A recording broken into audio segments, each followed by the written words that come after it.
વિજ્ઞાન પ્રવાહમાં એડમિશન લેવા માંગો છો પણ ખર્ચની ચિંતા છે, તો હવે થઈ જાઓ એકદમ ચિંતા મુક્ત, કારણ કે ખર્ચની જવાબદારી છે ગુજરાત સરકારની. વડાપ્રધાન શ્રી નરેન્દ્રભાઈ મોદીનું વિઝન છે કે ગુજરાતના તેજસ્વી વિદ્યાર્થીઓ વિજ્ઞાન ક્ષેત્રમાં ખૂબ આગળ વધે અને આર્થિક પ્રશ્નના કારણે તેઓ વિજ્ઞાન પ્રવાહમાં એડમિશન લેવાનું ના ટાળે. તેમના વિઝનને સાકાર કરવા માટે મુખ્યમંત્રી શ્રી ભૂપેન્દ્રભાઈ પટેલે શરૂ કરી છે નમો સરસ્વતી વિજ્ઞાન સાધના યોજના.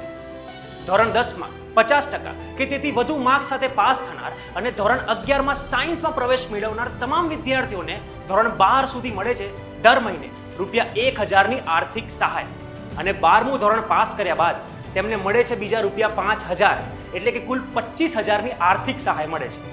સરકારી કે ગ્રાન્ટેડ શાળામાં ભણેલા વિદ્યાર્થીઓને આ લાભ સીધો જ મળવાનું ચાલુ થઈ જાય છે. ઉપરાંત ખાનગી શાળામાં ભણેલા વિદ્યાર્થીઓ કે જેમના પરિવારની વાર્ષિક આવક 6 લાખ કે તેથી ઓછી હોય છે, તેમને પણ મળે છે નમો સરસ્વતી વિજ્ઞાન સાધના યોજનાનો લાભ.